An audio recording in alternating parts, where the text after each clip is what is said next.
Sir আমার গেন্দাটা পড়াইতাম দৌড়টা মানে যাই ফেললাম নিজে তো কিছু পারি না ফলান্তরে কি শাম আমরা বা বিমানে পাইলট সাফান খাওয়া একটা চাকরি নিলাম আবার মাস্টারি নিজেই তো পড়তাম পারি না ফলান্তরে কি শিখাম যাই হোক সাফান খাওয়া একটা প্রাইভেটের মাস্টার হইতে পারছি আজ বিরিয়ানি খাওয়াইতাম চাইতাম তাহলে জমি জমার বাস হয়েছে আমার তাহলে জাঙ্গার সগরে বেতন লাগলো। স্যার আমার গেন্দাটা পড়াইতাম ভালো একটা মাস্টার হইতাছি না এলাকার সব পোলাপান নষ্ট হয়ে যেতেছে ওর বন্ধু বান্ধব সব মিললা আপনার পর বাড়াইবো না আপনি কি কোন বাইগান নিজে তো কিছু পারি না ফলান্তে কি পারাম নাও তো করতে পারি না যাই হোক কয়ে দিন আচ্ছা ফাটাই দিন আজকে নতুন চারের কাছে পড়বার আইছি পড়া পারলে কি মারবো দূর বেকলটা পড়া হারলে কি মারবো পড়া না হারলে না মারবো ও তাইলে তো মারতো না কি মজা কি মজা এত লাভ হইস না আমি দিকা ফেনে তাতে কি হইছে সব মুঞ্জে টি পারি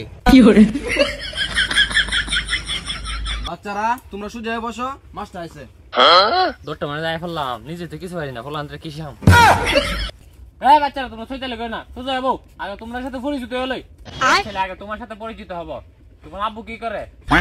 স্যার আমার বাপ কোম্পানির মালিক বাহ বাহ বাহ খুব ভালো এই ছেলে তোমার বাবা কি করে স্যার আমার বাবা কৃষি কাজ করে আর তোমার বাবা কি করে আমরা বা বিমানে পাইলট এর থেকে দেখে কিছু শিখো যাক ভালো হয়েছে এরা সবাই উচ্চ লেভেলের পরিবারের সন্তান আমার তো মনে হয় বেশি শিক্ষিত এতক্ষণ অনেক কিছু শিখলাম এখন তোমাদের একটা কবিতা শোনাই সকালে উঠে আমি বনে বনে ঘুরি সারাদিন আমি যেন ঝগড়া করে চলি ঝগড়া করলে নাম বড় হয় না সুনাম ধন্য সামনে সালাম দে পিছনে দেয় গালি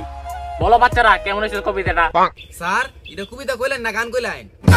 স্যার এক কাজ করেন আমাদেরকে ইংরেজি শিখান আমরা ইংরেজিতে দুর্বল দিলা তো মাথাটা নষ্ট করে এত অন্ধের কবিতার সাথে গানের ফিল দিছিলাম এটি ভালো লাগে না না তুমি যে ইংরেজি কথাটা কইলা ইংরেজি তোমার মাথা তো ঢুকবো ইংরেজি লোক জিলাপির মতো ভেসাই না তোমার মাথা তো ঢুকবার আগে বাংলির মতো হাইটে যাবো গা ও বুঝছি স্যার ইংরেজি পারে না এই চল জায়গা আচ্ছা দিকে আমি তো উঠে বস করে চাকরি নিলাম আমার কোনো মূল্য হইলে না জায়গা আমি আমার আগে কাজ ক্রিয়া করি